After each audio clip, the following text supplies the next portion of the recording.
प्रखर से हमारी मुलाकात बड़ी ही दर्दनाक परिस्थितियों में हुई थी। दिवाली आने वाली थी। बाजार की सजावट और खरीदारों की गहमा गहमी देखते ही बनती थी। मैं भी दिवाली से संबंधित सामान खरीदने के लिए बाजार गई थी, लेकिन जब होश आया तो मैंने स्वयं को अस्पताल के बिस्तर पर पाया। मेरे आसपास कई घायल बुरी तरह से कराह रहे थे। चारों तरफ अफरा तफरी मची थी। मेरी समझ में कुछ नहीं आ रहा था। क्या हुआ, कैसे हुआ, मैं वहाँ कैसे पहुँची, कुछ भी याद नहीं आ रहा था। मेरे शरीर पर कई जगह चोट के निशान थे, लेकिन वे ज़्यादा गहरी नहीं लग रही थी। मुझे होश में आया देखकर एक नौजवान मेरे पास आया और बड़ी ही आत्मीयता से बोला, आप कैसी हैं? शुक्र है आपको होश आ गया। अजनबियों की भीड़ में एक अजनबी को अपने लिए इतना परेशान देखकर अच्छा तो लगा, हैरानी भी हुई। मैं यहाँ कैसे पहुँची? क्या हुआ था? मैंने पूछा। बाजार में बम फटा है, कई लोग, वो बहुत कुछ बता रहा था और मैं जैसे कुछ सुन ही नहीं पा रही थी। मेरे दिलो दिमाग पर फिर बेहोशी छाने लगी। मैं अपनी पूरी ताकत लगाकर अपने को होश में रखने की कोशिश करने लगी। घर में निखिल को खबर करने या अपने इलाज के बारे में जानने के लिए मेरा होश में आना जरूरी था। उस युवक ने मेरे करीब आकर कहा, आप संभालिए अपने आप को। आप उस धमाके वाली जगह से काफ़ी दूर थी। शायद धमाके की जोरदार आवाज़ सुनकर बेहोश होकर गिर गई थी। इसी से ये चोटें आई हैं। शायद वो ठीक कह रहा था। मेरे साथ ऐसा ही हुआ होगा। तभी तो मैं दूसरे घायलों की तरह गंभीर रूप से जख्मी और खून से लथपथ नहीं थी। मैं यहाँ कैसे पहुँची? उसने बताया कि वो पास ही रहता है। धमाके के बाद पूरे बाजार में कोहराम मच गया था। इससे पहले कि पुलिस या एम्बुलेंस आती, लोग घायलों की मदद के लिए दौड़ पड़े थे। उसी ने मुझे अस्पताल पहुँचाया था। मेरा नाम प्रखर है, कहते हुए उसने तकिए के नीचे से मेरा पर्स निकाल कर दिया और फिर बोला, ये आपका पर्स वहीं आपके पास ही मिला था। इसमें मोबाइल देखकर मैंने आखिरी डायल्ड कॉल मिलाई तो चांस से आपके पति का ही नंबर था, वे आते ही होंगे। उसके इतना कहते ही मैंने सामने दरवाजे से निखिल को अंदर आते देखा। वे बहुत घबराए हुए थे। आते ही उन्होंने मेरे माथे और हाथ पैरों पर लगी चोटों का जायजा लिया। मैंने उन्हें प्रखर से मिलवाया। उन्होंने प्रखर का धन्यवाद किया, जो मैंने अब तक नहीं किया था। इतने में डॉक्टरों की टीम वहां आ पहुंची। अभी भी अस्पताल में घायलों और उनके अपनों का आना जाना जारी था। चारों तरफ चीख पुकार, शोर, आहें कराहें सुनाई दे रही थी। उस माहौल को देखकर मैंने घर जाने की इच्छा व्यक्त की। डॉक्टरों ने भी देखा कि मुझे कोई ऐसी गंभीर चोटें नहीं हैं, तो उन्होंने मुझे साथ वाले वार्ड में जाकर मरहम पट्टी करवाकर घर जाने की आज्ञा दे दी। मैं निखिल का सहारा लेकर साथ वाले वार्ड में पहुंची। प्रखर हमारे साथ ही था, लेकिन मुझे उससे बात करने का कोई अवसर ही नहीं मिला।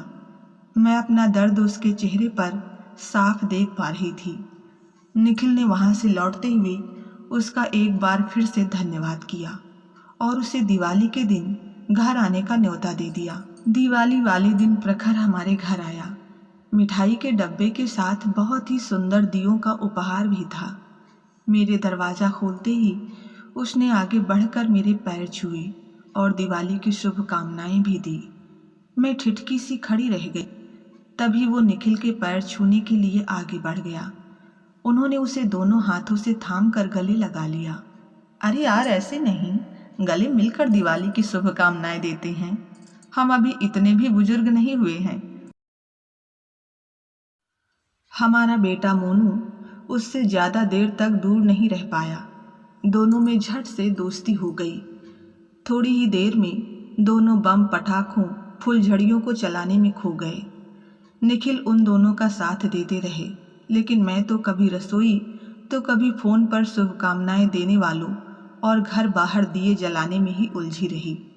हालांकि वो रात का खाना खा कर गया, लेकिन मुझे उससे उस दिन भी बात करने का अवसर नहीं मिला। निखिल ने मुझे बताया कि वो मथुरा का रहने वाला है और यहाँ पास ही ए ब्लॉक में दोस्तों के साथ कमरा किराए पर लेकर रहता है। ऐसे में दूसरों की मदद करने के लिए इस तरह आगे आना ये बताता है कि वो जरूर अच्छे संस्कारी परिवार का बच्चा है। निखिल ने तो उसे यहाँ तक कह दिया था कि जब कभी किसी चीज़ की ज़रूरत हो तो वो बेझिझक हमसे कह सकता है।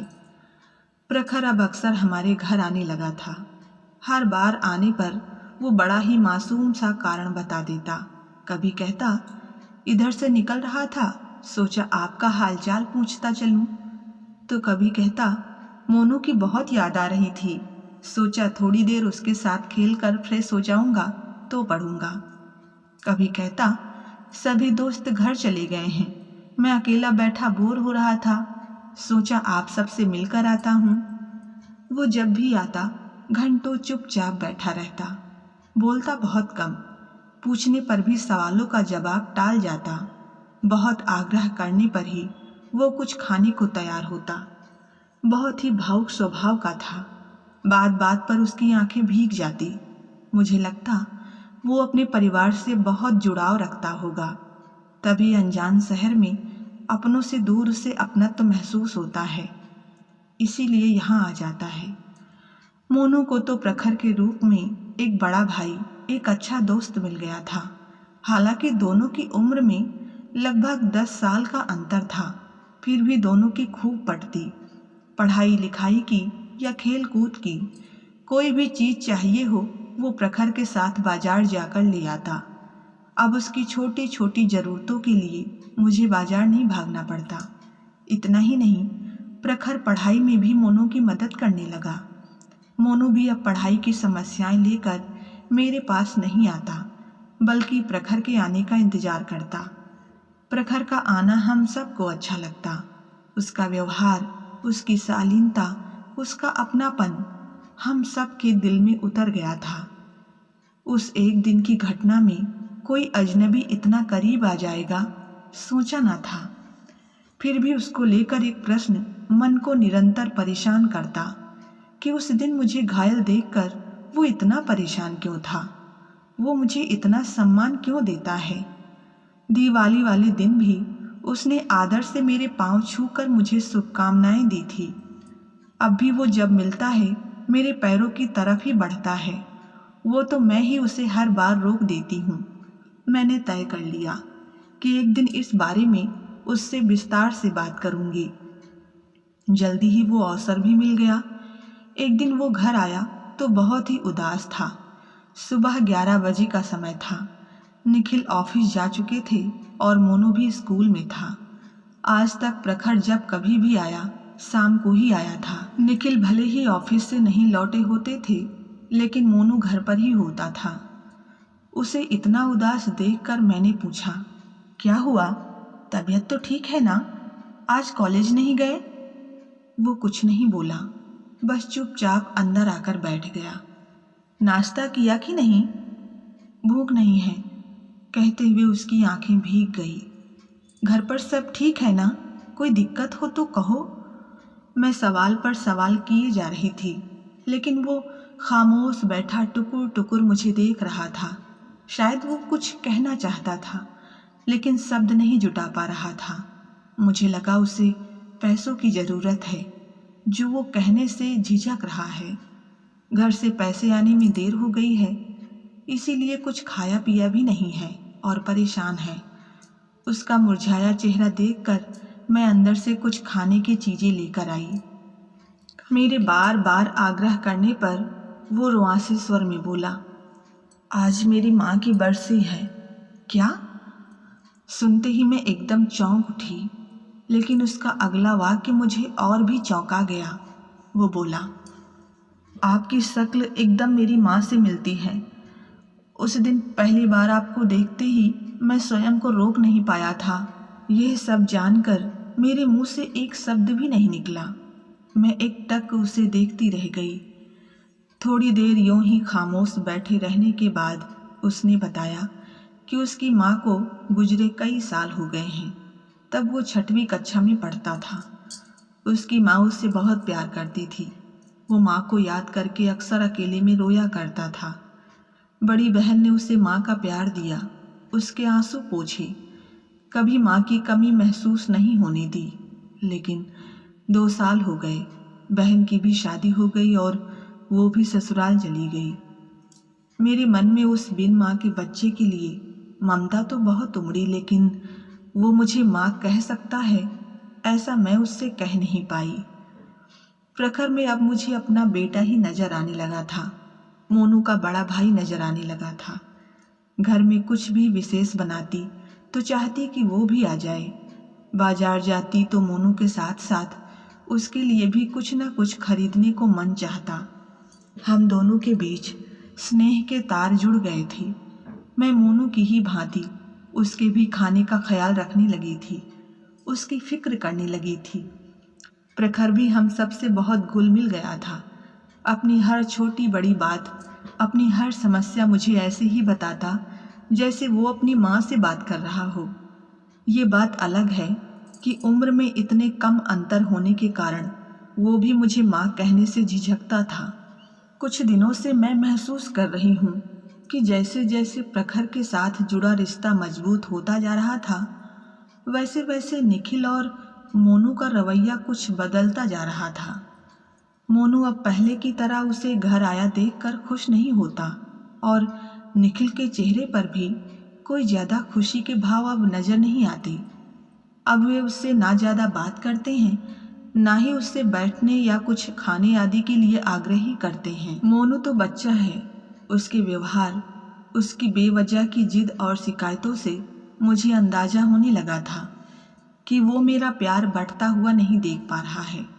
मेरे समय, मेरे प्यार, मेरे दुलार, सब पर सिर्फ उसी का अधिकार है। इन सब का अंश मात्र भी वो किसी से बांटना नहीं चाहता। लेकिन निखिल को क्या हुआ है? मैं कुछ समय से नोट कर रही हूँ कि प्रखर को घर पर आया देखकर निखिल बेवजह छोटी छोटी बात पर चिल्लाने लगते हैं। अलग से बेडरूम में जाकर बैठ जाते हैं। बातों बातों में प्रखर का जिक्र आते ही या तो उसे अनसुना कर देते हैं या झट से बातचीत का विषय ही बदल जाते हैं। उनके ऐसे व्यवहार से मैं बहुत आहत हो जाती, तनाव में आ जाती। एक दिन मैंने निखिल से पूछ ही लिया कि आखिर बात क्या है, उन्हें प्रखर की कौन सी बात बुरी लग गई है, उनका व्यवहार प्रखर के प्रति इतना बदल क्यों गया है। निखिल ने भी कुछ नहीं छिपाया। उन्होंने जो कुछ कहा सुनकर मैं सन्न रह गई। निखिल का कहना था कि मुझे इस तरह प्रखर की बातों में आकर भावनाओं में नहीं बहना चाहिए। इतने बड़े नौजवान को इस उम्र में माँ के प्यार की नहीं, एक अच्छे दोस्त की ज़रूरत होती है।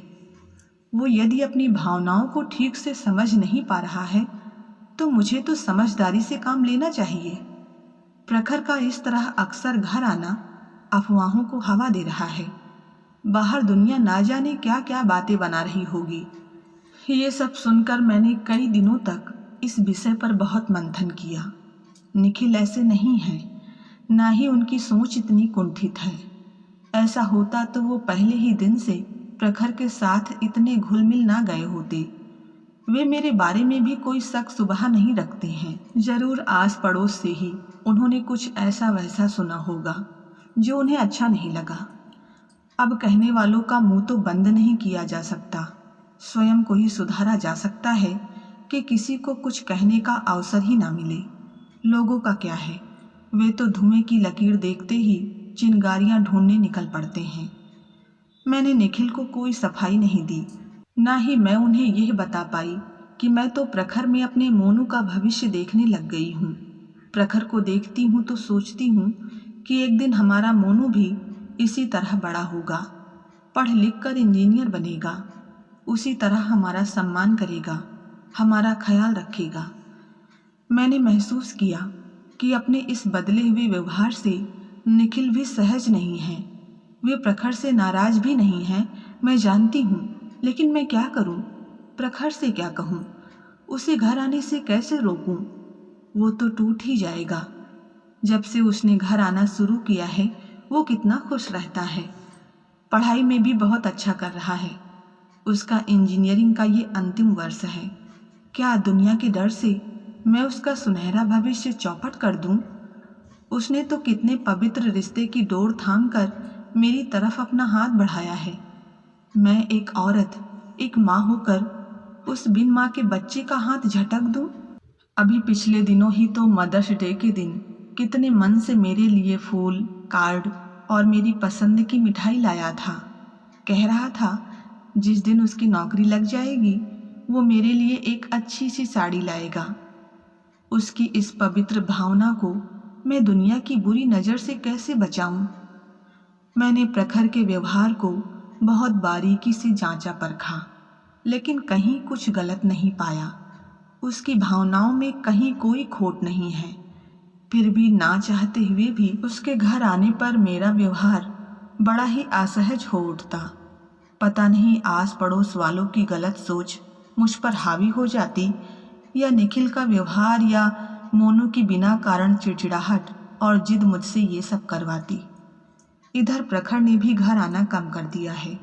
पता नहीं हम सब के व्यवहार को देखकर ये फैसला किया है या उसने भी लोगों की बातें सुन ली, या वास्तव में वो परीक्षा की तैयारी में व्यस्त था जैसा कि उसने बताया था।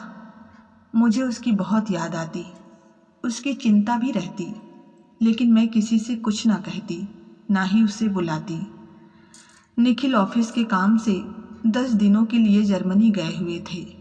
कल सुबह उनकी वापसी थी। मैं और मोनू बहुत बेसब्री से उनके लौटने की राह देख रहे थे। सुबह से मेरी तबीयत भी कुछ ठीक नहीं लग रही थी। शाम होते होते अचानक जोरदार कपकपाहट के साथ मुझे तेज बुखार आ गया। घर में रखी बुखार की गोली खा ली, लिहाफ कंबल सभी कुछ ओढ़ने के बाद भी मैं कांपती ही जा रही थी। बुखार बढ़ता ही जा रहा था। मैं कब बेहोश हो गई मुझे कुछ पता नहीं लगा। अगले दिन सुबह जब ठीक से होश आया तो परेशान, दुखी, घबराया हुआ प्रखर मेरे सामने खड़ा था। उसकी उंगली थामे साथ में मोनू भी खड़ा था। मुझे होश में आया देखकर मोनू आंखों में आंसू भरकर मम्मी मम्मी कहता हुआ मुझसे लिपट गया। भाव तो प्रखर के भी कुछ ऐसे ही थे। आंखें उसकी भी सजल हो उठी थी, लेकिन वो अपनी जगह स्थिर खड़ा रहा। तभी निखिल भी आ पहुंचे। तब हमने जाना कि मेरी हालत देखकर मोनू पड़ोस की वीना आंटी को बुलाने दौड़ा तो वे लोग घर पर ही नहीं थे। तभी उसने घबराकर प्रखर को फ़ोन कर दिया था। प्रखर डॉक्टर को लेकर पहुंच गया। डॉक्टर ने तुरंत मलेरिया का इलाज शुरू कर दिया और खून की जांच करवाने के लिए कहा। उस समय 104 डिग्री बुखार था। डॉक्टर के कहे अनुसार प्रखर रात भर मेरे सिर पर पानी की पट्टियां रखता रहा और दवा देता रहा था। इतना ही नहीं, उसने मोनू की भी देखभाल की थी। तुमने दूसरी बार मेरी पत्नी की जान बचाई है, मेरी गृहस्थी उजड़ने से बचाई है। मैं तुम्हारा बहुत बहुत आभारी हूँ, कहते हुए निखिल ने प्रखर को गले से लगा लिया। निखिल बहुत भावुक हो उठे थे। मैं जानती हूँ वे मुझसे बहुत प्यार करते हैं। मेरी जरा सी परेशानी उन्हें झकझोर देती है। ये तो मेरा फर्ज था। मैं एक बार अपनी माँ को खो चुका हूँ, दोबारा। प्रखर के जो आंसू अभी तक पलकों में छिपे हुए थे बह निकले। आंसू तो निखिल की भी आंखों में थे। पता नहीं मेरे ठीक होने की खुशी के थे या प्रखर के प्रति अपने व्यवहार के पश्चाताप के लिए थे। तुम दोनों बैठो अपनी माँ के पास, मैं नाश्ते का प्रबंध करता हूँ। मैं भी रात भर सफ़र में था और लगता है तुम लोगों ने भी कल रात से कुछ नहीं खाया है, कहते हुए निखिल जल्दी से बाहर चले गए। मैं जान गई हूँ कि अब निखिल को दुनिया की कोई परवाह नहीं। उन्होंने मेरे और प्रखर के रिश्ते की पवित्रता को दिल से स्वीकार कर लिया था। तो बस आज की कहानी में इतना ही। कहानी पसंद आई हो तो वीडियो को लाइक करें। चैनल पर नए हैं तो सब्सक्राइब करना ना भूलें। मिलते हैं नई कहानी के साथ। तब तक के लिए धन्यवाद।